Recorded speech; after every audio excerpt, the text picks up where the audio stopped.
This is a true story that is widely known in my village.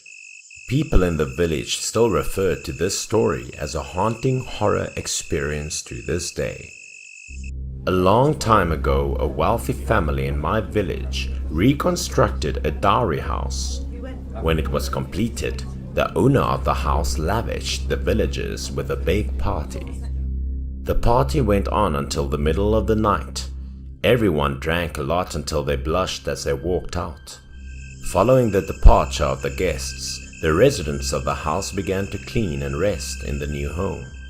But in the middle of the night, while lying on the newly constructed bed, the owner felt extremely uneasy. He kept tossing and turning all night, unable to sleep, and then experienced severe stomach pain, cold and shivering all over his body. When he couldn't take it any longer, he turned to call his wife, who was lying next to him, to check on him. But he called again and again. His wife did not answer, so he went off to bed alone and checked the house's fireplace. As soon as he set his foot on the brick floor, his entire body became cold with such an unpleasant chill. He took a few steps, felt uneasy and looked back with trepidation. When he looked at the bed, he found himself lying motionlessly there. His entire face was white, his eyes wide open as if he was a corpse. He was terrified by the scene. He mumbled a few sentences, pointed to his own body, shivered, then held. He took a step back, seeing himself lying on the bed, but appearing to be placed on a coffin. He fainted out of fear, and gloomy darkness enveloped the space in front of his eyes. The wife awoke the next morning to prepare breakfast as usual. She waited for so long, but her husband never came out for breakfast. She entered the room to check. However, when she arrived, her husband's body was cold, but his pulse was still present, albeit weakly. She and her children rushed her husband to the hospital for an examination. However, no doctor was able to diagnose his illness. Her family agreed to let him stay in the hospital for an extended period of time, but there was no progress, so they returned him home in pain. At the hospital, his grandson stood behind his mother, concernedly looking at him. The house's owner at this time was in a coma, looking exactly like he had died. The whole face had begun to turn grey because of lack of breath. His son took his wife and children home to seek for treatment after completing the procedure at the hospital. Everyone in the house had been worriedly waiting beside his bed all night. Because the grandson needed to go to the toilet late at night, he took a flashlight and went out to the toilet alone. But as soon as he got to the door, a strange noise came from behind the child, like a large animal breathing. He turned his head towards the noise and noticed a figure twice the size of an adult slowly walking into the courtyard. That piqued the boy's interest, and he crouched silently behind him, watching this colossal monstrosity himself. The monstrosity rushed in front of the boy, dragging an iron chain on the ground, resounding throughout the yard. The boy assumed that was a thief in his house, so he recklessly approached and asked loudly who he was. But he didn't seem to hear his voice, and he went straight to the owner's room window. The boy went to the door, shouted loudly, and called his parents for help because he was afraid the giant would harm his grandfather. But as he moved forward, the giant's face appeared, clearly in the light, revealing the form of a long-tongued demon. His cheekbones protruded, and he slowly turned his face to look at him, showing his long tongue, which was long enough to touch the ground and threaten the poor boy. The scene caused him to panic and scream. His parents became terrified too when they heard his screams outside. The two dashed out to find him and discovered him sitting on the ground in front of the door to the grandpa's room. When his parents saw this, they immediately came over and helped him up. The two immediately inquired as to what had just happened. The boy cried out and pointed forward, claiming to have encountered a demon. Then he described the entire appearance of the demon he had encountered. At first, his parents didn't believe him. However, because of his tenacity, the two hesitated. His mother appeared to have recognized the problem and immediately advised her husband to invite a good shaman in the village to come over. The house's owner's son invited a shaman that night. This was my village's most well-known one. As soon as he walked into the house, he went to the owner's bed and took his pulse to check on his situation. After checking his pulse, he sighed and stated that the house's owner had a strange disease that he had never seen before. When her daughter-in-law heard it, she burst into tears, worrying that he would never wake up again. The shaman couldn't ignore after seeing it, but he needed more time to figure out what was causing it. He stood up and walked around, his hands clasped behind his back. A pensive and tense expression appeared on his face. Suddenly he turned to look at the man's bed, and his face changed color, revealing surprise. He was serious when he asked the daughter-in-law to find him a tape measure. He took it and carefully measured around the owner's bed. Nobody knew what he aimed for. He was measuring and calculating solemnly by pressing his knuckles. Then his face revealed a mixture of surprise and concern. He looked up at the daughter-in-law who was standing in front of him and asked her who built and designed this bed. The daughter-in-law attempted to recall and confirm with the shaman that this bed was designed by a builder. Later, the daughter-in-law added that her father and the builder had a falling out while the house was being constructed. Her father assaulted the builder, injuring him, and deducted a week's wages from him. The shaman immediately recognized the root of the problem after hearing the story. He was enraged, yelling at the builder for being a jerk. He pointed to the bed and told everyone in the house to dismantle it as soon as possible because it was actually a coffin. Everyone in the family initially didn't believe it, but when they double-checked it, everyone was shocked and had to admit it. The shaman then explained that in order to exact revenge on the owner, the builder purposefully fashioned his bed in the shape of a coffin and imprisoned the owner's soul within it. The homeowner's son and a few neighbors used a hammer to break the bed, as instructed by the shaman. Every brick had been broken and was scattered everywhere, with dust flying. After a while, the cement and sand bricks that served as the bed's background appeared, along with a paper doll in the center. The landlord's son and the shaman picked up the doll, and the owner's full name was written on the back. The shaman then prepared a cup of tonic for the host, which he carefully served to him. After half an hour of taking the medicine, the host moved slowly opening his eyes, as if he had just awoken. He opened his eyes and looked up at everyone in the house, his face worried and scared, as if he had just woken up from a nightmare. Despite the treatment, the owner's spirit was not much better as a result of a neurological complication, becoming a famous story in the village, and the builder also met with disaster later.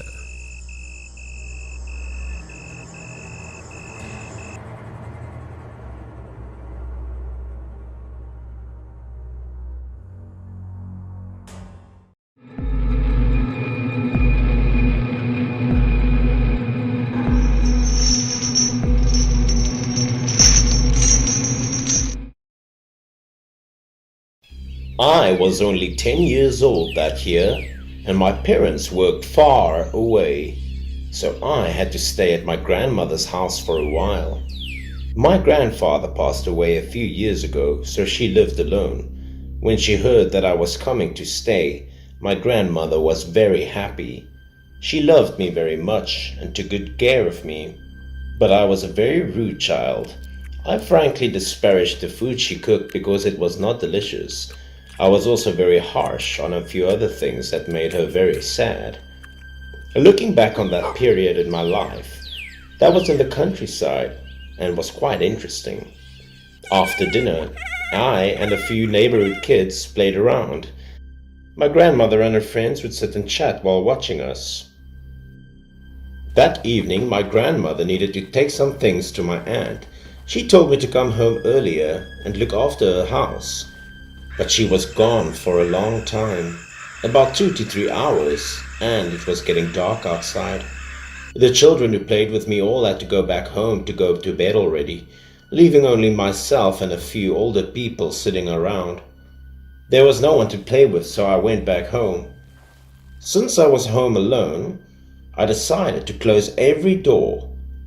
When I finished, I waited all by myself. After waiting for my grandmother for a while, I started getting tired and fell asleep. It was about 9 o'clock in the evening and she still hadn't come home yet. As I fell asleep, I started to hear noises inside of the house. I heard someone walking around, but the footsteps were very light.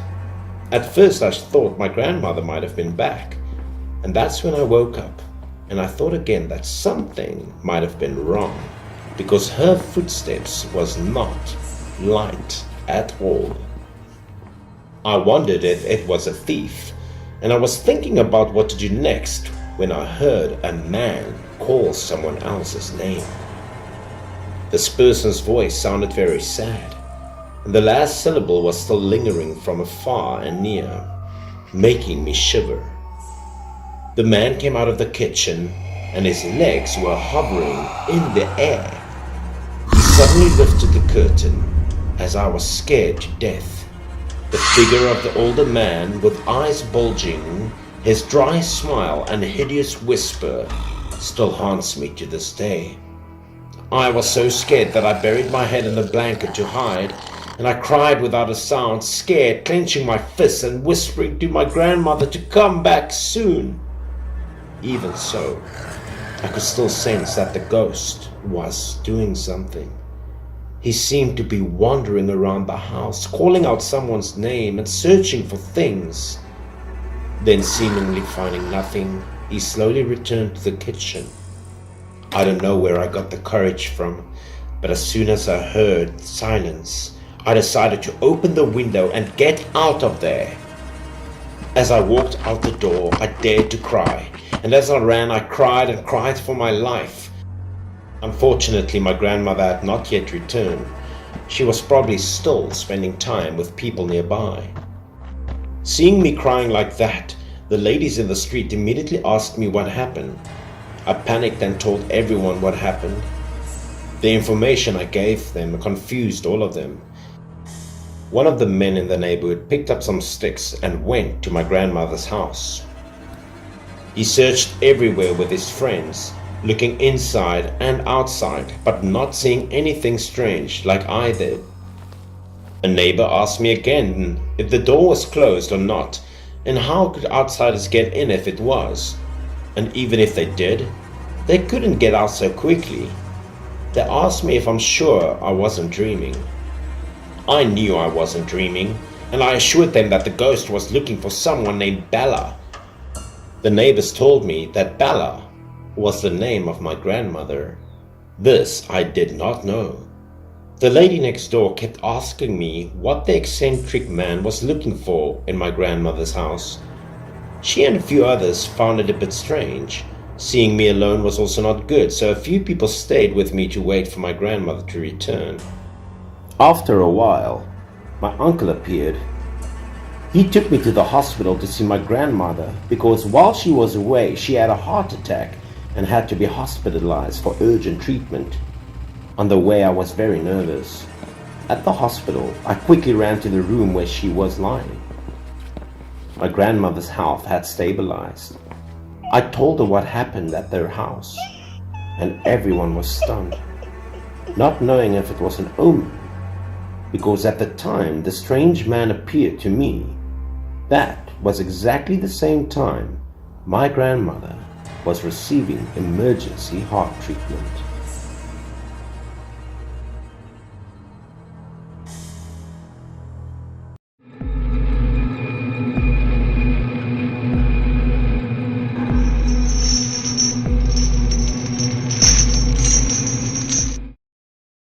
My name is Yao. After leaving my hometown for the city, I got a job in a good company. Because I was a quiet person, most of the time in the company I didn't even interact with my colleagues. There's only one person that I talked to the most. Maybe it was because we were the same age. It seemed to be easy to communicate with one another. We had many topics in common.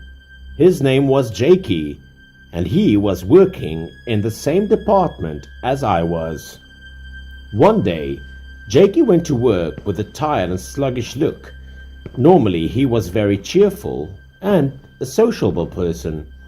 He always smiled and said hello when he met his colleagues, but today he passed me without even looking. I was surprised, so I called him over. I discovered that his face was not just tired, but also looked kind of emaciated, like someone who was severely undernourished, so I asked him more about it. After hearing his story, I couldn't help but be shocked and didn't know what to say to Jakey, but he said that recently he was looking for a new room to rent. According to him, he saw a poster about a room for rent on a board in that neighborhood. Because the rent was quite cheap, as soon as he looked at the poster, he was attracted to it. So he immediately contacted the owner of the inn and scheduled a visit to see the room. The room was in a house. The road to get there was also quite easy and also close to the company. Jakey could walk to work, so he can save quite a bit of money too. Would all be shared with other people in other rooms in the house. The room is also relatively old, not new at all. So he was thinking, but because the price was cheap and the owner kept standing next to him, he was convinced and agreed to move in. After that, the owner also intended to ask Jakey to give him the money firsthand. Without thinking much, he just thought it was fine to give the money to the owner. He was worried that maybe he would spend that money on something else. Nothing was strange at this point. It was just that Jakey felt his room was a bit cold, but he didn't notice anything strange. On the same floor as Jakey, there was another man. He had a rough appearance that looked like a market gangster. He seemed to have just moved in there about a week before him. He often sat in the living room and watched television. His voice was very loud. According to the phone calls that Jakey overheard, it seemed that he did not have a decent job. Frequently, there were calls that made him uncomfortable, and then he scolded badly, as if his job was to collect loans. That was the type of tone he had. But because he didn't socialize, Jakey didn't want to be curious about other people's lives. He just overheard it briefly and didn't pay any attention. Jakey just passed him and went to the window to dry clothes. Strange things only started happening when Jakey was there for almost a month. That night Jakey worked late, so when he arrived the house was dark. Because it was late, Jakey quickly got ready and went to take a shower, but as he passed the living room, he heard a sound. Curious, Jakey stopped by to check it out, because by the time he got home, he didn't see anyone. Everyone had already gone to their rooms and turned off the lights to go to sleep a long time ago. At this moment, the living room TV was being turned on and hosting a food program or something. On the sofa, there was a figure of someone watching intently. Jakey tried to look closely to see who it was, but it was completely impossible to see the face. Then suddenly, it blurred in a vague way, even though the light from the television was still shining brightly. By default, it was the scary gangster guy on the same floor. Jakey didn't think much, so he continued to go to the bathroom. After taking a shower, Jakey was about to return to his room when he saw that the TV was still playing the food program from earlier, but it was empty. Jakey was angry because he thought the scary gangster guy didn't turn off the TV after finishing watching. Jakey accidentally stepped on something sticky on the ground near the sofa. It was dark yellow and very sticky. Curiously, Jakey touched it, and as soon as he brought it up to see what it was, a rancid smell hit his nose. It was like the smell of decaying food. It made Jakey extremely nauseous, but he still tried to get a mop to clean the floor. After all, it was still a common area, and he couldn't just leave it like that. There was another strange thing that made him think. That room of the scary gangster guy was very quiet. The lights had been turned off since Jakey came back. Even when he saw a figure sitting on the sofa in his room, there was no light either. Was it true that he watched TV? Nah, Jakey didn't feel too suspicious, so he quickly returned to his room. Anyway, he still had to go to work early the next morning. Not long after, the company held a birthday party for Jakey. He drank until he got drunk and then dragged himself home. At this time, his mind was no longer clear.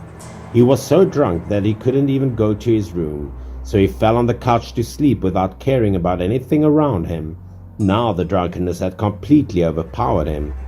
In the dream, he felt his whole body going cold. Even the air around him suddenly turned very cold. Now he thought he was drunk, but he could still feel the cold air. At the time he was half awake, Jakey saw the TV suddenly turned on and was showing some food programs again. He didn't know who turned it on.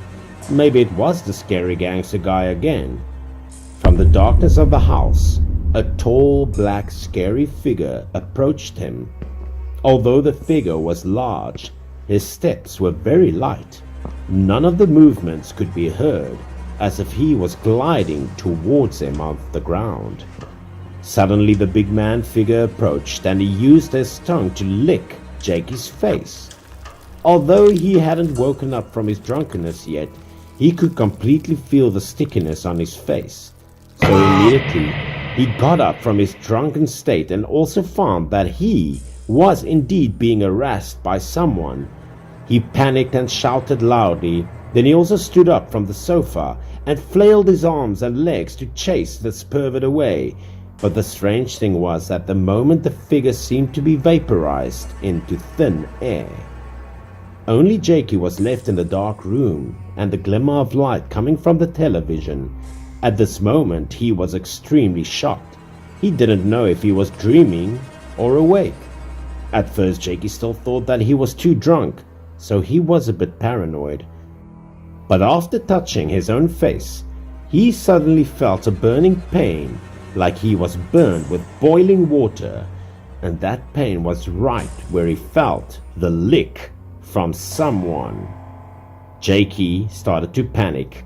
He rushed to the bathroom to look in the mirror, and indeed, in the painful spot, his skin was also tanned and dry. His face looked suddenly sunken. After that, Jakey was also unable to explain what happened to him just because he was drunk. So he was paranoid at that time, but he himself knew that everything was not that simple to explain. An invisible fear prevented Jakey from standing for too long in the living room or sitting on the sofa again. Every day when going to work and after work, Jakey always passed by the living room. Every time he couldn't help but look curiously at the sofa. It made him shiver and then recall the incident that night. One day he got off work as usual. Then it was already dark and Jakey went to the bathroom to change. Even though he didn't want to, he needed to go there. He had to go across the sofa. Finishing everything, Jakey went to his room to go to bed early, but he remembered that he had to return to the company, so he had to carry his bag to go out. After returning, Jakey saw the scary gangster guy. He just sat there and watched TV on the sofa. Fearing that the scary gangster guy would face something scary like Jakey did, Jakey spoke up and tried to warn him about it. He said that chair had a problem and advised him to go to his room sooner. But of course, his words were completely useless to a gangster. He saw Jakey as a coward and a paranoid person while mocking Jakey. Jakey was so angry that he didn't want to interfere anymore. He angrily left and went to his room and thought he would never care about the gangster guy again. So, to relieve his frustration, Jakey took out his phone and played a few games to clear his mind and stop thinking about other things. After a while, Jakey also prepared to take a bath. The living room was so quiet then. No more laughing from this gangster guy. Jakey also felt strange. Stepping out of his room, Jakey saw the gangster guy still sitting on the chair, but strangely enough he didn't move at all. He was just sitting like a statue. His body was shaking in waves. Sweat was pouring out like rain, drenching his face. He wanted to call out for help, but he couldn't open his mouth or move anymore. Entering the bathroom door, Jakey panicked when he looked in the mirror and saw a shadow of a person standing outside by the sofa. There was not only the gangster guy there, but something else. He clearly saw a tall man standing behind the gangster guy, his hands holding the guy's shoulders, making his whole body motionless. Jakey knew that the man behind the gangster guy was definitely not a human. Next, he suddenly bent down and licked the gangster guy's head. So that was exactly the same thing that happened to Jakey that night. He was licked. It was true that he wasn't paranoid. The big fat guy pressed his shoulder tightly with his hand. His whole body was drenched with sweat. His eyes widened like a person who was near death. Just like Jakey, the top of the head where the fat guy licked him was immediately red and swollen with a long streak. It didn't stop there. He continued to look again, his face grey and sore, and he also secreted something greasy in the hideous areas. Strangely, this time the licked place was no longer simply red and swollen. It started to develop large and small blisters all over the wound. That looked extremely nauseating and horrible. It seemed that the gangster guy could still feel everything, but couldn't move or resist. He could only glance around. Seeing such a terrifying scene, Jakey was also extremely panicked. He wanted to scream but was so afraid that angry fat man would harm the living people. He was confused too as to how to help the gangster guy. He looked around to see if there was anything that could be used in a situation like this. Finally, he discovered that the aluminium basin in his hand would work. Gritting his teeth to gather courage, Jakey decided to risk his life even though he was very scared. He rushed over and knocked hard on the bowl. It caused shrill noises and made the gangster guy's whole body jump. And it seemed that this method worked. The hideous ghost no longer controlled the guy, but had turned his attention to Jakey. The ghost looked at Jakey with an angry expression, because he dared to ruin his business. Its whole face was clearly visible. Its eyes were white and its face became soggy and sticky with mucus. For a moment, Jakey suddenly had a bold idea. He thought to wake the gangster guy out of his ambiguity, so he ignored the ghost standing next to him and rushed to use the laundry basin to hit the gangster guy in the head. The blow that hit the man made him swoop forward and hit his face on the table. Right after that, Jakey also realized that the ghost was still standing behind him. Worried that he would control him as he did with the gangster guy, Jakey ran as fast as he could into his room to hide there.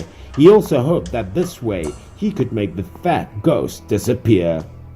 A few minutes later, Jakey dared to show his face out of the door to observe what was going on. A man who knew only studying like him really had to put all his courage to do scary things like that. But fortunately, the gangster guy recovered his sanity. He sat on the ground and rubbed his head with his hand. Seeing Jakey in the distance, his eyes filled with tears and his face was contorted. He ran over and hugged Jakey like a baby and cried. He also recounted that he was watching TV when he felt someone's hands holding his shoulders, which made his whole body stiff with fear. Even when he was licked on top of his head, he could clearly feel the burning pain. As soon as the both of them calmed down, they decided to go to the house owner to find out what was going on. With a rough face and a scary aura of the gangster guy, the owner quickly told all the truth. He said It was true that a person had just died in that living room. But because he was afraid of the impact on the rent, he tried to hide it away. It was a tall and very fat man. He was always eating something. He worked in the stock market, so as soon as he saw the clean room he was satisfied and moved in right away. He ate a lot, and he did not exercise. With no relatives coming to visit him, he started to fall ill. One day, while watching TV in the living room, he passed away from a heart attack. After listening, the gangster guy was extremely angry and asked the owner to return the rent to him. And about Jakey, he wanted the owner to rent it out for free to Jakey if he continued to stay there. Only a few months later, the wound on the gangster's head quickly became cold, but it still left a big scar. He didn't mind that. Maybe it made his job easier to be scary. It is really cool to have such a big scar on the top of your head when you need to collect debts.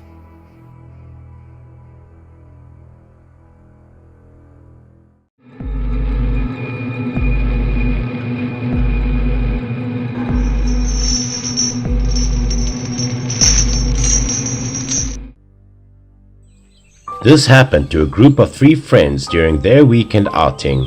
Early in the morning, Pan had driven his car to Zun's house. This guy was always sluggish. Pan had waited more than 20 minutes for the guy to get ready, and of course, right the moment Zun walked out of his house, he was scolded severely by his friend. But Zun couldn't break his bad habit of being a slow coach, and it took him then another 10 minutes to finally hit the road. There was also another guy named Leo who was in the car with them. He was always chosen to be the driver for the group.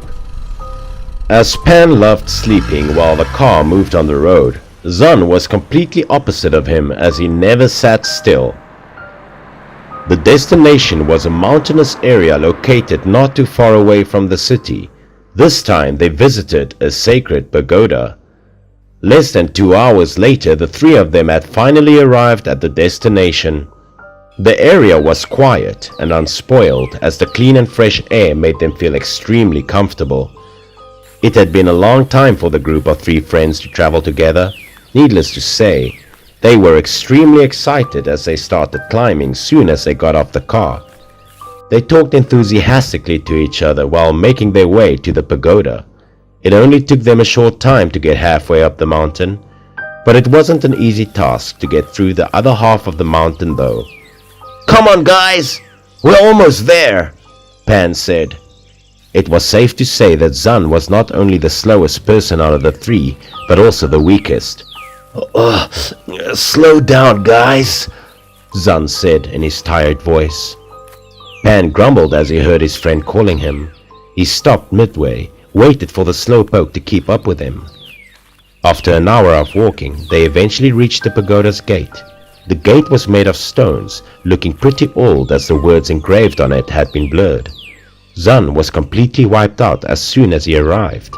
Meanwhile, Pan and Leo couldn't hide their excitement on their faces. The pagoda had a unique design as it looked antiquely. There's one thing worth mentioning here. Zun was a bragger on social media. He quickly reached to his phone and took pictures of everything he saw at the pagoda. He even took selfies next to the statues, which was very offensive of him to do it at a sacred place like this. But Zun seemingly didn't realize how disrespectful he was as he just fixed his eyes on the phone screen. While picking out the best picture out of the ones he had taken in order to post it on Facebook, Zun instantly got startled to see a hand placed on his shoulder. Turned out there was an abbot standing behind him. He was dissatisfied with the guy's inappropriate behavior. The abbot pointed at Zun. His face changed color as he said, "Please be careful with your action. This is a sacred place. Picture taking is forbidden under any circumstance." Zun was extremely annoyed. He expressed his anger by saying the abbot was a selfish person for not letting him take pictures. He was also told to delete the ones he had taken to avoid having troubles. Of course, with a guy who was as stubborn as a mule like Zun, He wouldn't easily give in. As Zan walked away, the abbot still followed him and demanded the guy to remove the pictures, as it would be very dangerous if he insisted on keeping them. Seeing the abbot speaking loudly and the annoyed expression on Zan's face, the two companions were surprised, as they believed their friend had caused trouble again. Pan went to the abbot and asked him what happened. As he fully understood the situation, he apologized to the monk and told Zan to delete the pictures immediately. Zan expressed his annoyance and he walked away. The two other friends shook their heads in disappointment, as they hadn't even prayed to the gods yet. When they got in their car, Pan once again told Zan to remove the photos, but got completely ignored. As the group continued their journey, they drove down to town and booked a hotel to stay the night. That night, Zan was laying on his bed, busy picking out the best photos to get them posted on his Facebook page. However, Zan suddenly acted bizarrely as he instantly sat up. But his action was not the only thing odd, as he also had a serious expression on his face. Zan felt like there was something wrong with the photos. It was unknown how, but his selfie pics had become mysteriously blurred. Even some of them were so badly displayed that he couldn't recognize himself in them. Not only one, but most of his selfies had been blurred. Initially, the guy thought there must have been something wrong with the camera, so he took a picture to check. But the photo was completely normal, as there wasn't anything blurred in it. Zan then opened the front camera and took a selfie. He instantly got startled by the photo he'd just taken. His face was deformed and blurry. Feeling scared, he told his two friends about it. As Leo was drifting into sleep, he was awakened by Zan's voice as a guy was knocking on the door. It looked like he was losing his patience to get a convincing explanation for what had happened to him. How spooky it is. The selfies I'd taken at the pagoda somehow had my face totally blurred in them. Do you think there's something wrong with my phone? Leo couldn't go back to sleep after he heard the story from his friend. He told Zan to hand him the phone, and got completely confused afterwards. Leo had no idea how the selfies had ended up being like that. After thinking for a while, they decided to go to Pan's room to tell him about the incident. It was Pan's idea to go to the pagoda, so he must know a thing or two about this place. Pan's face became dark as he saw the pictures. Even though the group of friends had been to many places, some of those were the mysterious and unspoiled, but it was their first time to encounter such a scary thing. According to Pan, the pagoda was a sacred and mystical place, so there must be a high chance that Zan had been punished for his disrespectful behavior. Zan didn't sleep that night. He couldn't close his eyes as he imagined the terrifying scenario that would happen to him in the near future. As the three friends were deprived of sleep last night, they looked worried and fatigued. Before heading back to their home, they decided to go to the bakery to have a bellyful and to get their mood lightened up. Since it was a popular bakery in town, there was no table left for them. As a result, the three friends had to sit on a table with a stranger. Little did they know that there was a group of thugs holding weapons aggressively approaching their table. Just a few seconds later, a fight had broken out. The man in a blue shirt who sat at their table was a debtor, and those ferocious thugs were here to collect his debt. Even though Zan had no intention of stopping the fight, a thug unexpectedly shifted his focus and attacked him. The thug stabbed Zan in the stomach. It happened so fast that both Leo and Pan were completely ignorant of the situation their friend got in. Blood was splashed as Zan collapsed on the ground. Leo and Pan instantly panicked with the help of the bakery owner. They got an ambulance to rush the man to the hospital. As Zan had been taken to the hospital in time, he was saved by the doctors. After the surgery, Zan had fainted for a day. Leo and Pan took turns to take care of their friend. As Zan finally regained his consciousness, the first thing he saw was two of his closest friends by his side. Pan looked at Zan and said, "I believe you have learned your lesson from this incident. Take this as a warning, and don't you ever take photos at a mystical place again. As the man finished his sentence, he took out Zan's phone, then took a picture. Pan later told his friend that he and Leo had went to the pagoda again and asked the abbot to remove the curse from him. The photo, which had been blurred before, now turned to normal. It's safe to say that from now on, Zan would never dare to take a photo again.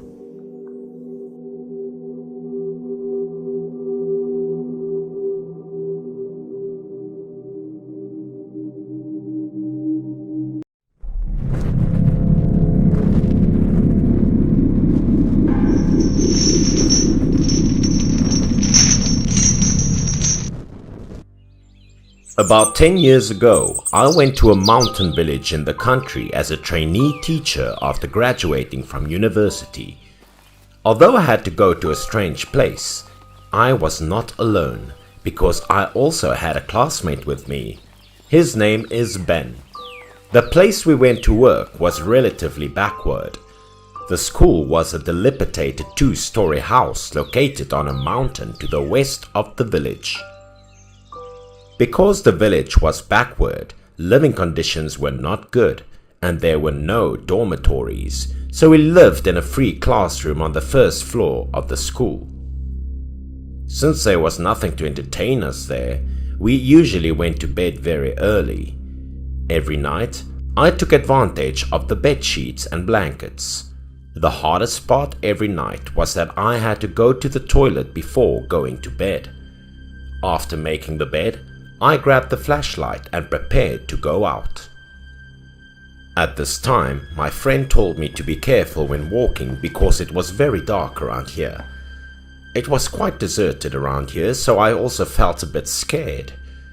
I turned to ask Ben to go with me for fun, but Ben said that he was very sleepy. He also warned me one more thing, that in the village, it seemed that someone had just died. This thing scared me even more. It turned out that this guy was trying to scare me too. Ben told me that someone in this village was buried on the hill west of this school a few days ago. Hearing this, I didn't know why my friend was trying to scare me anymore. Regardless of what Ben said, I turned my head and took the flashlight to go outside. As soon as I went out, I saw that the surroundings were dark with no moonlight. Honestly, I was also a little worried. The toilet of the school was on the side of the road outside the school, nearly 100 meters from the school gate. There were no houses around the school, which was extremely deserted. But right now, in a hurry, I could only reassure myself and walk towards the gate. This place was different from the city. The night was extremely quiet. Not even a light was visible. I turned on my flashlight to find the way and finally reached the toilet. Although the toilets here were a bit run down and old-fashioned, it was always a great feeling to have the problem resolved promptly. After going to the toilet, when I stepped outside, I suddenly heard faint footsteps coming from somewhere. Hearing the movement, I thought Ben must have sneaked out quietly, hid outside the toilet and prepared to scare me. So I raised my voice, telling him that I had spotted him already. "You're gone, I've seen you!" But after I finished, something caught my attention. I immediately flashed my flashlight in the direction of the moving person. It was weird. 2 people showed up. So it was not Ben. I wondered why the 2 of them were walking at night at this time and they didn't even use flashlights. The strange thing was that the height of these 2 people in the dark was not like an adult, but like 2 12 or 13-year-old children. Suddenly they stopped and slowly turned back. I felt a little scared at the time. I gathered my courage and shone a flashlight at them. The scene that followed made me jump. I found the clothes of those 2 very strange. It was kind of red, blue and very bright. I thought that maybe it was the local costumes here. I was surprised and kept asking questions in my head. Only now did I notice half of their faces hidden in the shadows. especially the two red lips, which seemed very strange. And just a few seconds later, I was shocked by the terrifying scene before my eyes. The faces of these two suddenly became monstrous. They stared at me terribly. At this point, they looked very lifeless. I realized that they were two paper people with eerie smiles on their gloomy faces. They were staring at me. Paper people. My mouth stammered. My face stiffened. I looked extremely panicked. Terrified, I slipped and fell, dropping both the flashlight and the toilet paper in my hand. The two paper people were still standing, smiling weirdly and getting uglier and uglier. That smile completely haunted me. I used all my strength and ran away for life. As I ran, I shouted that there was a ghost. After running for a while, I turned around to see if they were chasing me. Under the light of the flashlight, they were still standing motionless and looking in my direction. Their faces began to become more monstrous, their smiles downright terrifying. Hearing my screams from afar, Ben rushed to the door and asked me what was wrong. I rushed in and shouted that there were ghosts. "Oh no! Paper people!" When Ben heard me talk about the paper people, he was also amazed. Not letting him continue to ask me, I quickly pushed him into the room. Immediately after, I closed the door and locked it. After closing the door, my back was against the door, my feet fell to the ground, and I started to gasp. Ben reassured me to stay calm and tell him everything. "Ben, I saw two ghosts!" At first, Ben thought I was pretending. But after he noticed that my whole body was shaking and my face was pale, he finally realized that something was wrong. Then he squatted down and hurriedly reassured me. Paper people! I saw two paper people. I slowed my breathing a bit and talked about what just happened to Ben. After listening to me, Ben was silent for a moment, then helped me to the bed to rest. But lying in bed, I couldn't fall asleep. I tossed and turned all night.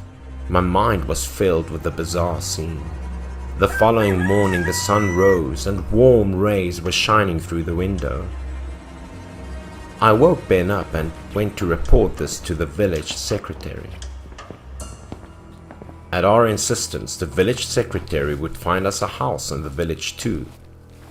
Although the new accommodation was worse than the school accommodation, it was in the village anyway, and I felt safer. Only later did I learn that the couple had died in the village a few days ago. The night I saw the two paper people were just 7 days after their death. At the time of burial, the family burned down 2 paper dolls. But that night, I saw 2 paper people walking on the street. I have no idea what happened. That was also the question I still hadn't found the answer to.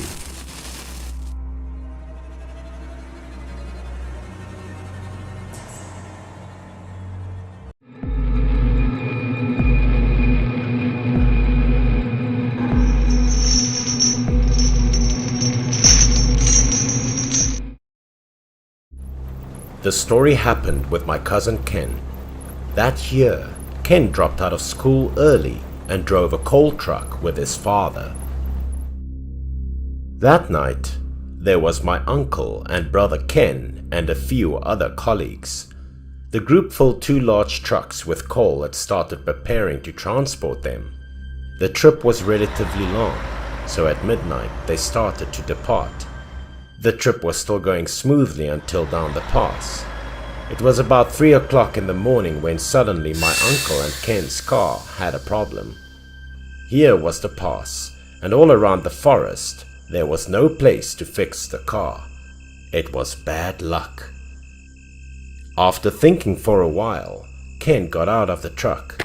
He lit a lighter for a cigarette and waited for the other two of his colleagues' truck to come and ask for their help.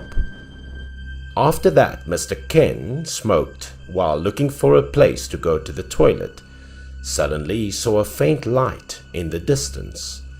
This thing made my brother curious because it was almost morning. Why, there were still people turning on lights in the middle of the forest. Looking closer, it looked like they were holding a small stage. Could it be that people here have a late-night festival? People also began to sing, and strangely the light emitted from the stage looked very dim, like the lights used for the old stage types. Waiting for the other truck to arrive seemed long and boring. My cousin began to walk towards the stage, still holding a cigarette.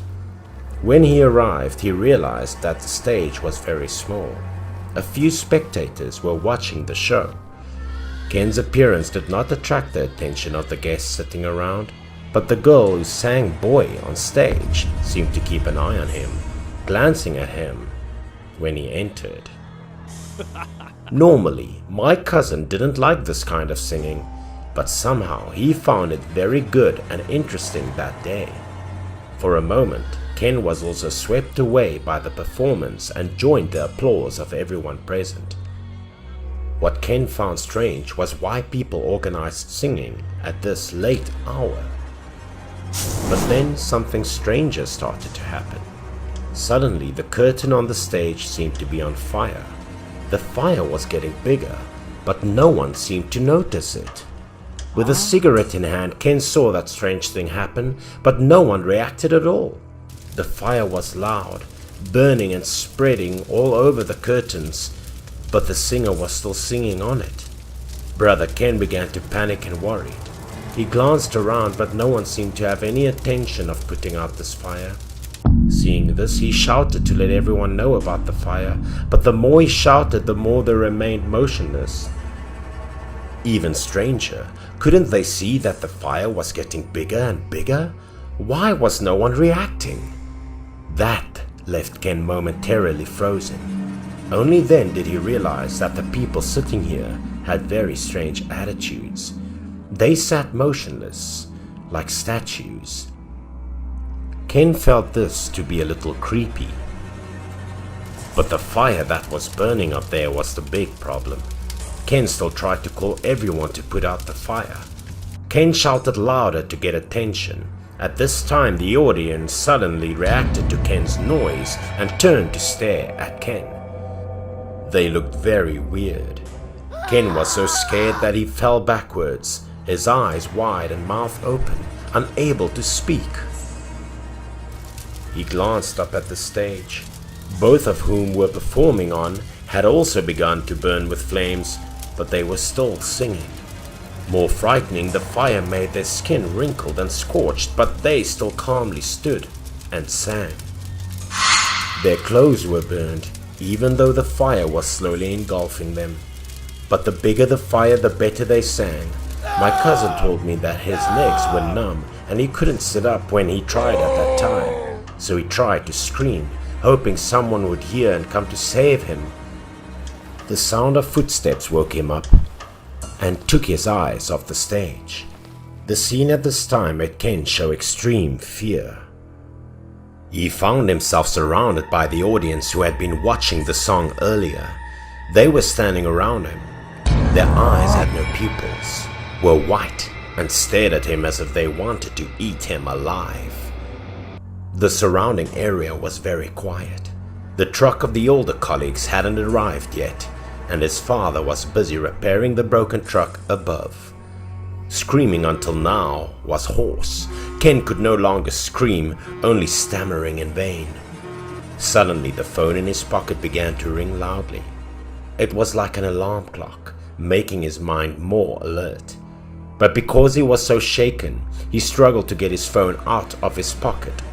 Suddenly, there was a voice calling from afar. It was Ken's father's voice. Only then did Ken dare to breathe a sigh of relief. He turned to look in the direction of the stairs going down and saw the figure of his father standing in the distance and calling out Ken. Suddenly looking around, the people just now disappeared without knowing. But then they must be ghosts. Ken also looked towards the stage. The performers and the lights also disappeared. Now, only the old and tattered stall remained, which must have been abandoned for a long time. So there was no performance. Maybe he was teased by the devil. Ken's face was dull and sweaty, dumbfounded by everything that had just happened before his eyes. At this time, his father's call once again awakened him from his stupor. His body was shaking to the point that he had no strength left, but he still managed to get up. Ken's whole body still felt apart, so he tripped while running. But Ken did not dare to stop, did not dare to turn his back to look. He only knew how to hide and run. Only when running to the place, seeing his father, Ken dared to stop and collapsed because of exhaustion. Seeing that his son was not well, my uncle knew that something bad must have happened, so he and the other two helped Ken up and asked for everything. Ken's face was still pale and panicked by everything that had just happened. My cousin started stammering about his encounter with ghosts and was almost harmed by them. After hearing this, everyone was shocked. 3 people saw that Ken could no longer walk, so they helped Ken into the truck to quickly move away from the place. Later, Ken continued to do his work with his father, but he never dared to go out at night again. Only later, when he ran that route many times, he heard people living nearby tell him that many years ago, a singing troupe had set up camp here to prepare to open a stage to perform for the people in the village to listen. But someone smoked and accidentally let the cigarette butts fly into the performance equipment, causing a fire. But it was late at night. Everyone was sleeping. No one knew. And then both the tent and the stage burned down. As a result, nearly 20 people were killed in that terrible fire.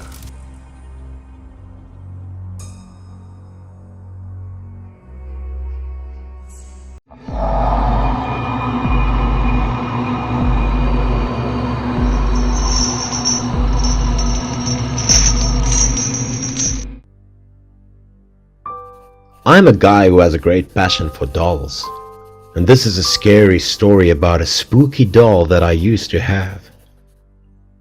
I bought this doll from a thrift shop located in Japan. It took me over a month for it to be delivered here. Having finished the payment, I brought the package inside. The doll was quite big and bulky. It took me a lot of effort to finally drag it into the house. Feeling excited, I took a paper knife and carefully opened the package. Needless to say, I was really nervous as I had waited a long time for this one. It was a clown doll. Its size was as big as that of an adult. The lines were immensely detailed, which made the doll become so lively. I slowly removed the nylon layer. My first impression with the toy was that it was very well packaged. I was very satisfied with the doll as it gave me an eerie vibe when I looked at it. I didn't expect that it would be as tall as I was. During that time, I had been hearing a lot about Japanese sex dolls, which were made up very realistically to look like a human. So there was a high chance that mine was also made out of those materials. As I was leading a single life at that time, I considered the doll a friend of mine. I even slept with it, talked to it every time I felt bored. It was great to have someone that only listened to you without making any judgment. However, one night as I was sleeping, I suddenly had a feeling that someone was watching me as I could feel them breathing near my face. I opened my eyes and looked around as my gaze stopped at the doll. I was startled. I remember having the doll laying on its back, but now it was laying on the side, staring at me. What was even more bizarre was that during those days, every time I got up, I always felt tired and dehydrated. But that didn't bother me much, as I believed it was the excessive work that caused me to feel that way. Later, when I had a girlfriend, I asked her to come over to my house. Even though I had told her about my hobby of collecting dolls, the clown doll made her feel a bit worried the first time she saw it.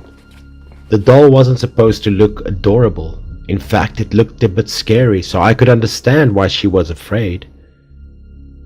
I quickly reassured her, then told her to wait while I get her something to drink. It was obvious that my girlfriend found it uncomfortable to sit next to the clown doll alone, considering the fact that it had the size of an adult and a scary face. I pulled the drink as fast as I could so I could get back to her. All of a sudden I heard a fierce scream coming out of the living room. I quickly ran to check and was terrified to see the scene appearing before my eyes. The clown doll was laying on top of my girlfriend. She fearfully looked at me, begging for help. I hurriedly pulled the doll out of my girlfriend and told her not to try lifting as it was really heavy. But she explained to me that she didn't have any intention of lifting it up. It was the doll that came at her. I reassured her again, saying perhaps the scary look of the doll had terrified her and made her hallucinate. Her face was full of sheer terror. She instantly told me to put the doll into my wardrobe. Since I didn't want to upset her, I put on a smile and did what I was told at once. You stay here. It's gonna be my first time, so don't hate me for leaving you in this wardrobe. That night, I finally succeeded in convincing my girlfriend to stay the night with me. The perfect moment had come. Since it was the first time for both of us, we instantly blushed as we looked at each other. My girlfriend gave me an affectionate hug and then a French kiss. As we were making out passionately, we breathed shallowly as if we were having asthma. As we were so caught up in our own business, all of a sudden she bit my tongue and screamed loudly, then buried her face into my chest, trembling uncontrollably. I asked her what had happened. She speechlessly pointed at the wardrobe doors. As I gazed at the wardrobe, I was astounded to find out that the door had been open. I could feel my skin crawl as I looked at the doll's face slowly appearing in the dark. Its facial expression made it look so demonically. I went to the wardrobe, neatly placed the doll, then closed the doors firmly. I comforted my girlfriend afterwards and apologized for the doors being badly closed. But she was still scared as she had a premonition the doll was watching them, and it wasn't as inanimate as it might seem. I put on a smile as I listened to her and told her that she was just overthinking as the doll had been with me for over a month, yet nothing abnormally happened. However, she went on by telling me about the horror stories of ghosts living inside dolls in Japan, which made me feel slightly scared. I then promised that I would sell the doll if it could make her feel any better. The next morning I put the doll inside the original package whilst not forgetting to make an apology. I'm so sorry for this, but I have to get married anyway. I'll get you a new owner. Then wrapped the doll with a plastic bag and sealed the package. Despite having a bit of regret, I believed selling the doll away was the best thing I could do under the circumstances. Later I went out to buy something for breakfast. As I was on my way, I suddenly realized that I had forgotten my wallet, hence returning home. When I went to the door, I heard someone screaming fiercely. Without hesitation, I pushed the door at once. The terrifying scene appeared before my eyes, made my heart drop to my stomach. The clown doll I previously placed in the storage room was on top of my girlfriend with a sharp knife in his hand. I rushed to her and pushed the doll away. It lay unmoving on the ground. How terrifying. The doll had left 2 deep cuts on my girlfriend's hand with the knife it was holding. My girlfriend told me it wasn't a normal doll. As I bandaged the cuts for her, I asked her what had happened. My girlfriend told me that while she was in her sleep, she heard footsteps outside the door. The door slowly opened to her amazement. Her eyes wide in terror. She panicked as she saw the thing in front of her. The spooky clown was standing by the doll, demonically laughing at her. Unexpectedly, the doll pulled out a knife. Its eyes turned bloodshot as it put on a sinister smile that revealed all the sharp teeth and laughed hysterically. The doll raised a knife as it got inside the house and approached her. In just a blink of an eye, the doll growled and jumped at her. My girlfriend was extremely terrified. She reflexively defended the attack with her hands, then got off the bed and rushed to the door. She threw the pillows at the clown doll in order to slow it down. The doll cuts the pillows in half with a sharp knife in its hand, causing the feathers to fall out. My girlfriend was caught by the doll as she made it to the door. Luckily, I was there in time to save her. As I checked around the room, there was indeed blood on the mattress, while the pillows had already been cut in half. Not allowing this to happen again, I brought the doll to a friend of mine, asking him to sell it for me. He told me that it would take him a while to get an owner for the doll, since people were more interested in buying sex dolls rather than scary looking ones. I then told him about the horrific incident and advised him to sell it as soon as possible. But the man thought I was joking, as he found it hard to believe in such a story like that. He even said that my girlfriend had made it up in order to get rid of the doll. However, when I told him about the cuts on my girlfriend's hand, he gradually believed me, as he had also been told about the horror stories of haunted dolls before. The doll must have been jealous of my girlfriend, as she had replaced it and made it become less important to me. Before I left, I once again told my friend to be careful with the doll and contacted me immediately if any problem arose. The clown doll might have developed a bond with me, and there was likely some scary spirit being trapped inside of it. Since that day, I still hadn't gotten any information about the doll. However, I always had a feeling of being watched by someone.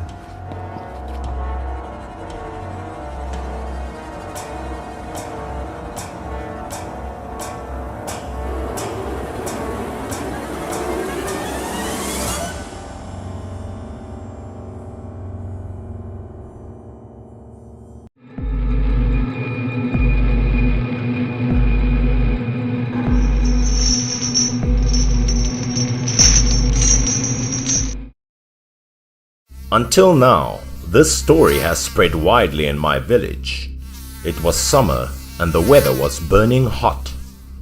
To get some fresh air, some men huddled together and sat in front of the alley. At night, mosquitoes became more active. They were everywhere and bit them, so they became irritated and scowled. When everyone noticed that the sky was getting darker, they all decided to go home early. The old men banded together, and they didn't forget to tell Uncle Pew to hurry back home because they heard rumors of ghosts appearing in this area recently. Uncle Pew could only laugh after hearing them grumble and heading home one by one. Because he didn't intend to go home at this time anyways, so he hummed to let everyone go first. Talk about Uncle Pew. He came to this village many years ago to live with his family and work as a teacher, but he was unlucky because his wife died young, leaving only him and his children. They grew up and moved to the city to pursue their careers, leaving him alone in this village. Coming home in this hot weather was very uncomfortable for such a lonely person, so it was better to sit outside and enjoy the air thinking, and then Uncle Pew kept smoking. Because it was full moon day, the moon was especially big and bright, accompanied by the quiet atmosphere of the poor countryside, which really made people feel more lonely and cold. Uncle Pew was still sitting there, unsure what to think. The cigarette butts were all over his feet, and he had no idea how long he had been sitting there. But Uncle Pew didn't care. He continued to smoke and think about life without returning home, and as a result, he witnessed something horrifying.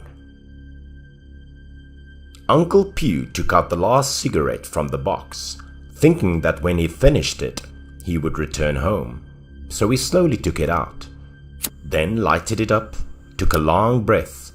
The light from the lighter was most likely the only glimmer at this point. The sound of footsteps from afar suddenly sounded in that quiet space, catching Uncle Pew's attention. Because it was too late at this time, there was no one left to walk down the street. The entire street was most likely just him who hadn't returned home. Uncle Pew looked up, curious to see who it was. The silhouettes of two people slowly approached from the darkness, looking at the tall figures that were most probably men, even though he couldn't see them clearly, but still could figure that they looked very unusual. The two men did not walk up to Uncle Pew, but rather around a nearby stone mill. Uncle Pew had no idea what they were up to or what they were saying. Only glimpses of their figures could be seen. They just kept going around the mill. Uncle Pew slowly stood up and approached them, asking what they were doing and if he could help them in any way as a diversion, because he didn't want to go home alone anyway. Uncle Pew approached and inquired, but received no response from the other two, who were still walking around the mill, unsure what to do. It appeared to be two tall figures, but why were they always lowering their heads like that? Perhaps they were looking for something on the ground, so Uncle Pew directly stated that he had a flashlight, which could assist them in finding it more easily.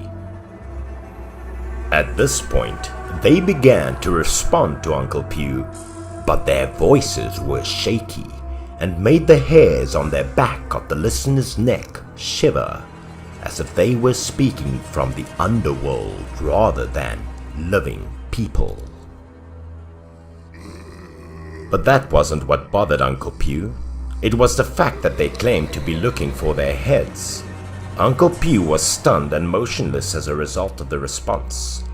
Then, in the dim moonlight, Uncle Pew noticed an anomaly from the other two, who were clearly speaking to him, but he couldn't see their heads. It was impossible to talk while bowing at the same time. When Uncle Pew noticed that things were getting stranger, he decided to turn on his flashlight and shine it on them to see who they were, because there was no one in this village he didn't know.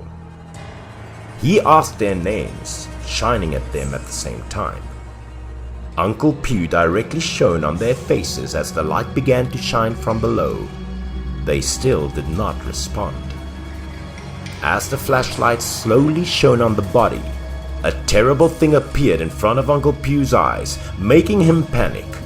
Not that they had their heads down, but they had no heads at all. Uncle Pew's heart was pounding and sweating as he realized he had met devils and that everything in front of him was too frightening. At the same time, the other two demons kept asking Uncle Pew if he had seen their heads. They searched for a long time but couldn't find them. Their shapes were gradually becoming stranger and stranger. That increased his panic and fear, and Uncle Pew fell backwards, but his legs were frozen without realizing it, causing him to fall backwards and drop the cigarettes in his mouth. The surrounding space seemed to come to a halt. It gradually darkened and the other two demons moved towards Uncle Pew. Nothing but the voices of the other two demons could be heard at this time. They got closer. The sound became more piercing. Uncle Pew looked at them in terror. Even more terrifying, their silhouettes became increasingly distorted, making them appear monstrous. Suddenly, he felt his head spinning, and the pain was so intense that it appeared as if someone was hitting it with a hammer. Uncle Pew began to feel suffocated, which was accompanied by an unfathomable stench that hit his nose. Then the surrounding atmosphere went black, and Uncle Pew passed out. Hallucinations began to appear in his mind. The stone mill kept appearing in his mind. Next, a clear scene began to appear more clearly, and Uncle Pew saw many people standing around the stone mill. They dressed like the old-style Japanese army, and they still had guns and swords in their hands. They looked threatening. Then there was an image of two men with their hands tied and kneeling on the ground, while the other soldiers waved their swords ready to cut off their heads. A man with a violent appearance, who appeared to be the commander, raised his hand to issue orders to those soldiers. The sharp sword was raised to its full height and slashed down hard. Blood splattered everywhere, even on the soldiers' faces, but on their lips were merciless smiles. The sharp sword severed the two heads, which fell to the ground and stared at Uncle Pew. The two heads were lying on the ground, and their bodies were hung in front of the village gate by the soldiers. The villagers were so terrified that they didn't dare to bring the two heads to bury. Seeing these things made Uncle Pew panic and startle awake. Everything was so real that Uncle Pew felt as if he had just witnessed the execution at that time. But as soon as he opened his eyes, he realized he was still in the village, and the two headless young men from earlier were also approaching him. He screamed and fainted again in terror, not sure how long he had been lying there, but he faintly heard a voice calling him in his ear but didn't dare to open his eyes. Despite the villagers' attempt to wake him up and ask him why he was lying here, Uncle Pew refused to open his eyes. It was only until he had calmed down a little and the sunlight was shining in his eyes that he dared to slowly open his eyes and see two people from the village looking at him with suspicion. Uncle Pew stood up.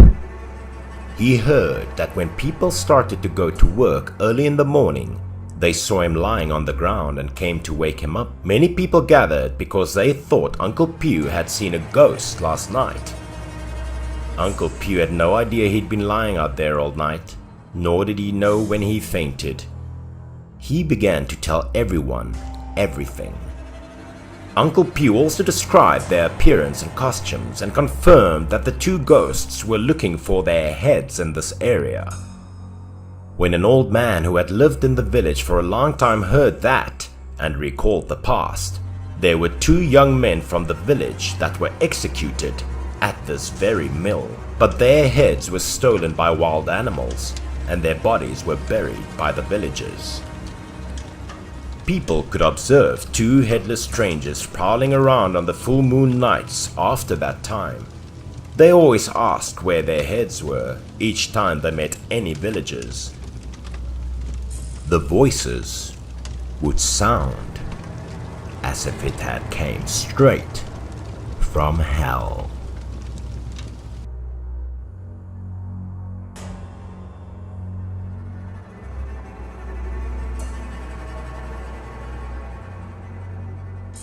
The Witch Reborn.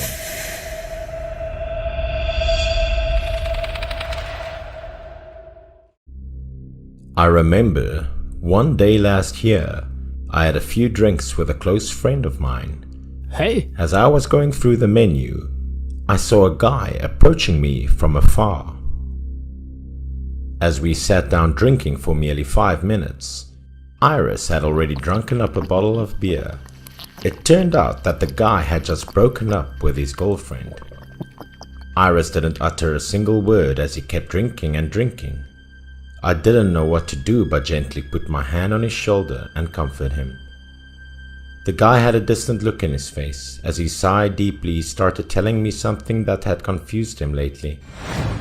Iris and his girlfriend shared the same interest for horror movies. After getting to know each other, the two decided to begin a relationship. The girlfriend, despite having a keen interest in scary films, always pretended to be scared as she screamed and fell into Iris's arms. The sweetness in her eyes completely hypnotized him. On the two's 1-year dating anniversary, the girlfriend got a pair of tickets to a haunted house in a theme park. That day, despite being early for the hair-raising experience, they still had to wait in a long queue. Under the freezing weather, Iris felt a bit uncomfortable and discouraged. He told his girlfriend to come back later someday, but the girl insisted on staying as she wheedled Iris. The two continued to wait for their turn to get inside the haunted house in the cold weather. Their turn had finally come as they walked hand in hand into the scary place. Indeed, this haunted castle could easily make one's skin crawl the moment they stepped in. As the two walked upstairs, they saw a picture of a ghostly bride who had a bony skull, yet it didn't terrify Iris at all, as he found it pretty hilarious. The first room they got in was filled with scary disfigured dolls. At times, there were chuckles of children to be heard in the room. A doll suddenly stuck out its long tongue, but for Iris and his girlfriend, that wasn't enough to make them scared. The two then turned their gaze at a glass display filled with creepy-looking items inside, which amused the girl instantly. She expressed her amazement as she saw a doll with hollow eyes being hung from a tree, which confused Iris, as he wasn't amazed by it at all. At that moment, Iris suddenly wanted to play a prank on his girlfriend. He told her to gaze at the doll as it would show her something special. The girlfriend listened to him as she fixed her eyes on the freaky doll. Seeing his girlfriend fiercely concentrating on the object, Iris quietly came from behind and then scared her, which made the girl scream out in fear. As she trembled, she turned around and saw Iris behind her. Her eyes blazed with horror and anger as she knew she was being teased. The girl immediately hit Iris in the chest while upbraiding him. She chased after Iris as he ran away, laughing while thinking of pulling another prank on her. Iris ran to a room nearby. The guy quickly hid in a corner, preparing to scare his girlfriend again. But the girl was nowhere to be seen as he kept waiting for her. Now Iris started feeling worried. Iris went outside, gazing at the dark hallway in front of him. There wasn't anyone in sight. Iris started feeling panic. He hurriedly looked for his girlfriend. As the man was extremely anxious, he came across a room with a wooden door being slightly opened. Iris twisted the doorknob. He had a hunch that his girlfriend was hiding in the room. No sooner had Iris opened the door than he called out the girl's name. Strangely, there was no one there. There was merely a wooden coffin which was covered with a thin veil placed in the room. Burning candles were also seen on top of the coffin. Iris gently pulled the veil aside. He saw a wooden doll inside as it gave him a familiar feeling when he looked at it. All of a sudden, Iris felt like there was someone in the room watching him. As Iris looked away, the doll suddenly got up as it made some mechanically eerie sounds. The doll's action didn't startle him, but its voice was so familiar to him that it made him turn around immediately. Iris was horrified to see that the doll now was replaced by his girlfriend. The girl started saying something as the two sharp fangs slowly sticked out of the corners of her mouth. Iris was terrified. He rubbed his eyes constantly, but the horrifying scene didn't disappear as it became even more visible. Despite being scared, Iris still plucked up his courage and went to the girl, checking up on her. Unexpectedly, the girl opened her mouth wide, revealing many sharp teeth which looked creepy. Iris was startled to death. He panicked as he pushed the girl away. How bizarre it was before his eyes now was just an inanimate wooden doll. Feeling fearful, the man leaned against the wall as he regained his composure. He reassured himself that perhaps it was just him having a hallucination. A few seconds later, as Iris finally became stable, he intended to get out of the place and ask for help. Iris rushed to the door. Never in his life had he endured this much of fear and anxiety. Fortunately, there was an alarm bell next to the door. Iris pressed it to inform the staff to arrive. One of them quickly came to Iris as he reassured him to stay calm whilst waiting for the ancillary staff. As the bell stopped ringing, Iris sighed deeply, looking around as he saw a familiar figure slowly approaching him. It was his girlfriend. Needless to say, the man was thrilled as he called her name loudly. But the thing behind the glass door had changed. Iris's girlfriend had disappeared instead. There was only a scary female ghost with her long hair. The man rushed outside in fear as he shut the door firmly. The unmoving look on his face when he first came into the haunted house had faded away. Iris had his eyes closed tightly for a while, then he slowly opened them. In the next room, the girlfriend reappeared. A female voice called out from behind Iris. He turned around and saw his girlfriend standing next to the coffin. Even though Iris was filled with fear, he still ran to his girlfriend without hesitation. However, the girlfriend walked away while Iris was chasing after her down the hallway. Then they moved to another room. As Iris had just made it to the room, he was stopped by two creepy dolls. Hence, losing track of his girlfriend, inside the room a cross was seen with a dress hanging from it. The fearful expression was clearly shown on his face. It was the dress of his girlfriend, one that she usually wore. How did it get here? At that moment, someone quietly put their hand on Iris' shoulder. Iris was startled, yet didn't dare to turn and look who that was. Shortly after, a voice of a young man was heard. "Sir, are you the one that called the ancillary team for assistance?" Iris breathed a sigh of relief. He turned to see the man and inform him about the disappearance of his girlfriend. The male staff told Iris that his girlfriend had left the place earlier. Afterwards, the guy accompanied Iris to the exitway. Indeed, as Iris got outside, he saw his girlfriend waiting for him at the gate. The man quickly ran to his girlfriend. He grabbed her hands and then apologized. Yet the girl didn't say a word. She withdrew her hands from his, then broke up with him to the man's amazement. Iris quickly hugged the girl as he begged her to listen to him explaining, but it didn't make her feel less angry as she pushed him away and told him to get away from her. The girl then turned around and walked away, leaving Iris behind. Of course, Iris wouldn't let his girlfriend stay mad at him like that. He chased after the girl and stopped her. But he was startled to see the face of his girlfriend now being replaced with that of a doll, which was covered with cracks, looking terrifying.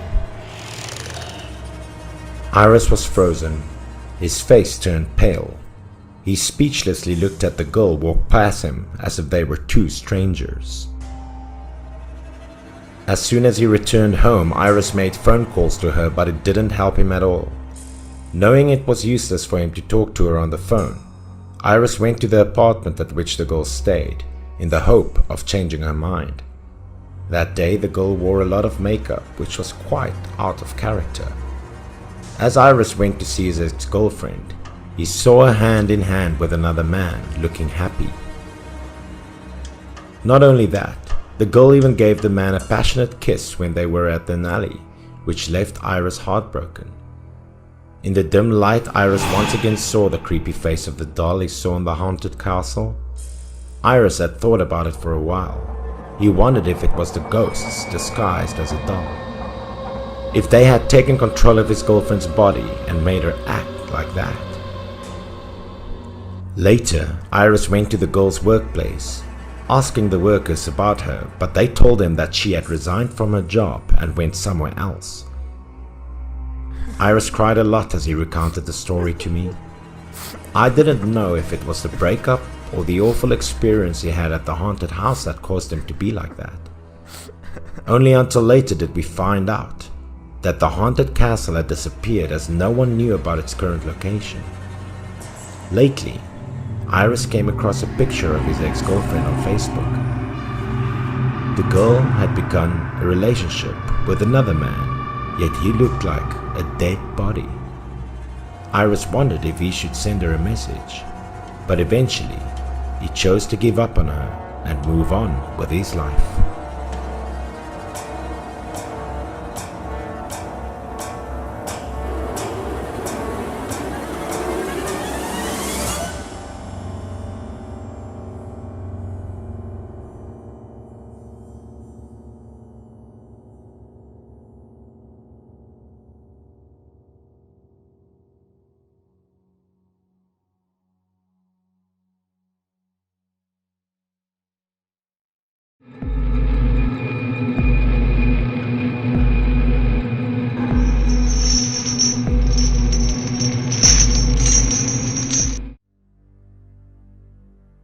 That year, the drought was severe. So the place where I lived had lost the crop. Our family has moved to another place to live, hoping for it to be better. This is an old house, consisting of many rooms, old built-in architecture. It looks slightly dusty and messy, but better than nothing. My father said to clean. The whole family can live here too, because this is the house of a deceased friend left for his father. So the whole family cleaned up. More than half finished, the house was also a lot tidier. That night, the three of us slept together. My older sister was about 15 years old at that time, and I was my second sister. At that time, I was only 10 years old. Behind me was Chi, 6 years old. But for some reason, I was struggling and unable to sleep. I felt a sense of insecurity from the next room. The room is ancient. My family is not using it, so I haven't cleaned it up yet. That word kept emitting a creepy feeling. Losing sleep for a long time, I also gradually fell asleep. But not yet profound, I heard chuckles emanating from that room. Laughter growing louder. The door slowly opened. I began to panic, but still tried to stay silent in bed. And then, out of the room suddenly came out two girls, white faces, white eyes, and a strange smile. What scared me the most was that their feet weren't touching the ground. They were floating with red shoes. I panicked, but still tried to close my eyes and pretend I was sleeping as they slowly approached my mirror. I felt cold, and their gaze were on my three sisters. I don't know what they're going to do to us. I just laid there without moving. They kept whispering and smiling horribly. It seemed like they were choosing something. I was too young to notice the problem. In the end, it seemed like they chose me. I could feel a terrible cold hand touching my body. I tried to open my eyes slowly to look at the two sleeping next to me, hoping they would wake up to save me. But they were almost in a deep sleep, not knowing what I was facing. I glanced at them, but what I saw was genuinely awful. They're just two dry bones with old clothes. They were standing right behind me and seemingly tried to pull me somewhere. I was so scared. I hurriedly pulled the covers over my body and then fell asleep without realizing it. In the morning, everything was still as usual. But I still do not dare to open the blanket. After a while, little Lily woke me up when she saw that I wouldn't wake up. I quickly woke up, got out of my bed and blanket, and shouted about the two women who came out from that room last night. But my older sister may not believe what I said. She thought it was because I had a nightmare. No matter how I clung and cried, my sisters still doubted and didn't believe what I said. I recounted everything I experienced last night to her and hoped Nissan will come and take a look inside that room with a frightened expression. After hearing my mourning, Nissan reluctantly walked over to the room to examine the interior to reassure me that there was nothing inside. And indeed, Nissan opened the door of the room so I could come and see inside. Even though I was still terrified, I still walked over to her, hands clasping on Nissan and looking around inside the room. This is an old room, messy and thick. As my older sister said, there's no one inside. Maybe I'm dreaming. Because he waited for us for so long, my dad came in and saw three sisters standing in front of the other room door, so he urged us to come out for breakfast and asked what was going on. The oldest sister told him what I told her, and also told my dad that we went to see the room, but it's completely normal with no one inside. After hearing that, my father scolded us because just because of a stupid dream and not going to breakfast, my parents had to go to the fields to work. After breakfast, my second sister and my parents went to the field to harvest potatoes. Baby Lily is young, so she cannot accompany us. But since this is a peaceful countryside, we were not afraid for Lily. After a while, rain started pouring down. We also drove the baskets of potatoes home. The cart got a lot heavier because this year the potatoes had a good harvest. We help each other carry each basket of potatoes into the house. This year we'll make a lot of money. I also gradually forgot about yesterday's horror. The rain was getting heavier and heavier, so we quickly loaded the potatoes inside. Otherwise, they would be waterlogged. As soon as we opened the door and looked into the house, we saw little Lily playing in the yard, seemingly very happy. My mother was worried because of the heavy rain that little Lily could still play in front of the yard, but refused to go to the house to shelter from the rain. My mother was afraid she would fall sick. But little Lily seemed highly excited and told her mother that she was enjoying herself with her beautiful sisters. In response to my mother's question, I gradually realized what was unusual, and it seemed what little Lily said was true. There were lots of shoe marks on the ground. She was playing with someone in the yard of the house. That night, out of panic about the night before, I asked to let me sleep with my parents. Even though nothing strange had happened all night, I was apprehensive about some nervous feeling that I could not sleep. The following day, as well as every day, the whole family sat together for breakfast. But Lily didn't eat anything, even when my parents told her to. My parents asked that little Lily said that she would be taken away to eat well by some beautiful sisters. The carefree words of a child did not make my parents too concerned. That day, we also needed to go to the fields. As usual, my mother was afraid that a stranger would come to seduce Lily, so she told her not to open the door for anyone to come in. At that time, I was a child, so I didn't know what happened. I just felt a little insecure. So I asked my mother to bring Lily along with me that day. But my father seemed annoyed by it because little Lily often ran and jumped. It would take time to watch. The whole family would not be able to concentrate on farming. Everyone in the family was afraid of my father, so according to my father's instructions, it would not be a problem to lock the door carefully.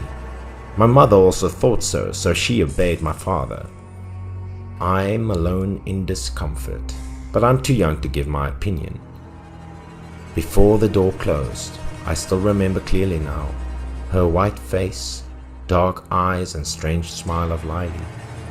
She looked at me like a farewell.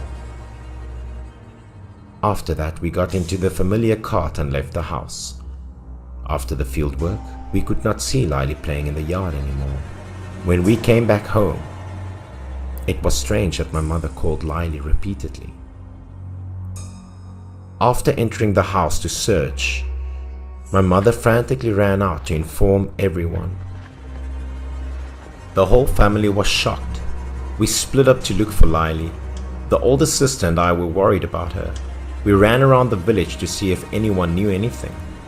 My father entered the other strange room to search for her, and I was hoping that Lily was just playing hide and seek. But to our dread, little Lily was truly missing. After that, we stayed for a bit longer, then eventually decided to leave the heartbreaking place and move to a neighboring village. Years later, when I was much older, I heard that people came to clean and break the house down for farmland. Suddenly, while breaking down the fence, they accidentally bumped into something that seemed hard below the ground, so they decided to dig down to take a look below. After a while of digging, they discovered a big wooden coffin, which surprised everyone because ordinary coffins could not be that big. They opened the lid of the coffin to examine the interior and took the remains of the deceased so they could be buried somewhere else. All this so that the dead would have a proper place to rest. The coffin was indeed huge, holding at least 3 to 4 people. They also worked very hard to be able to open the lid to close the inside. But what was inside surprised them, and the story spread everywhere, which led my family to learn the reason why little Lily disappeared so mysteriously. Inside the coffin were the corpses of 2 women and a child. They were placed very neatly inside of it. and just like the workers described, there was a little baby girl who fitted the exact same description as Lily. The two women had turned to white bones, but the child looked like she had died recently. At that time, as I was older, I could speak my mind and realized Lily should have never been the one to get caught, because the one who should have gotten caught should have been me.